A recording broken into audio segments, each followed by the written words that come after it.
Hello everyone, আসসালামু আলাইকুম। This is me Nusrat Jahan. তো আজকে তোমাদেরকে নিয়ে এসেছি কোথা থেকে পাখি এবং একই সাথে মাছ কিনতে পারবে অ্যাকুরিয়াম সহ খুবই কম দামে। 100 টাকায় অ্যাকুরিয়াম আর 20 টাকায় মাছ, 600 টাকায় পাখি। তো কিভাবে কিনতে পারবে সেইগুলো নিয়ে আলোচনা করব। তো আমি আজকে চলে এসেছি আমার একটা ভাইয়ের অ্যাকুরিয়ামের এবং মাছ পাখির দোকানে। তো দেখতেই পাচ্ছ অসম্ভব পরিমাণে কিন্তু অনেক সুন্দর সুন্দর অ্যাকুরিয়াম এখানে আছে। আর মাছগুলো কিন্তু অনেক অনেক সুন্দর। এই মাছগুলোর প্রাইস হচ্ছে মেবি 100 টাকা করে পিস, এইটা বড়টা। আর নিচে আছে 20 টাকা করে পিস ছোট ছোট সাইজের। আরেকটা আছে 150 টাকা জোড়া।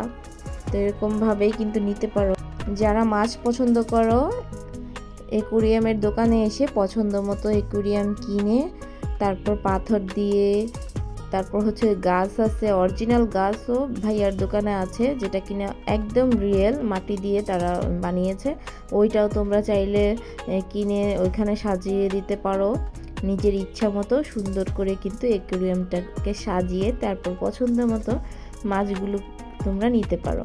এরপরে হচ্ছে বাসায় রেখে দিবে, পানি চেঞ্জ করে দিবে 15 দিন পর পর। এরকমভাবে করলে কিন্তু খুবই সুন্দর দেখায়।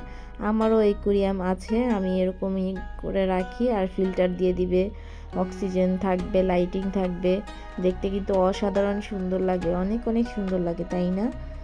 তো আমার মেয়ে তো আবারও মাছ নিতে চাচ্ছে।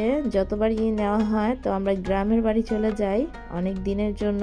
তো তখন আর কি মাছকে খাবার দিতে সমস্যা হয়ে যায়, বাসায় যেহেতু কেউ থাকে না, এই জন্য আমার মাছগুলো সব মারা গেছে।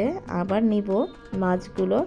আর আমার পাখিও ছিল, আমার অ্যালার্জির কারণে আমি পাখিগুলো ছেড়ে দিয়েছি, যার জন্য পাখি আর আমার পালা হচ্ছে না।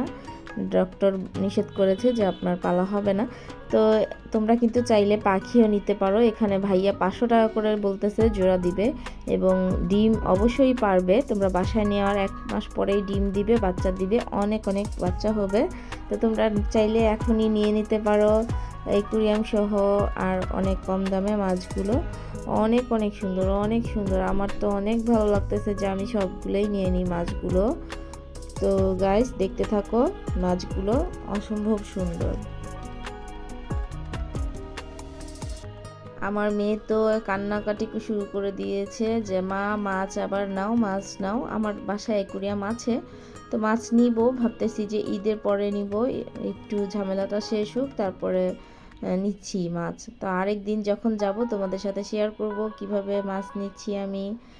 তো এই যে দেখো রিয়েল একদম গাছগুলো, দেখছো একদম রিয়েল গাছ। আমি তো দেখে পুরাই অবাক যে এত সুন্দর গাছগুলো। আমি আবার গাছগুলো নিয়ে আসবো, রিয়েল গাছগুলো। আমার মেয়ে তো পাগল হয়ে গেছে, দেখো কিরকম করতেছে মাছের জন্য। মাছ না নিয়ে এসে যাবে না। তো বাচ্চারা কিন্তু খুবই খুশি হয় ঘরে যদি এরকম মাছ বা পাখি রাখা হয়, ওরা একটা বিনোদন পায়। যেহেতু বাসায় একা থাকে সব বাচ্চাগুলো, এরকম মাছ পাখি রাখলে ওরাও একটু ভালো লাগে, ওদের মনটা ফ্রেশ থাকে, পাখির সাথে কথা বলবে। সবাই ভালো থাকবে, সুস্থ থাকবে সেই কামনাই করছি। আল্লাহ হাফেজ। Thanks for watching.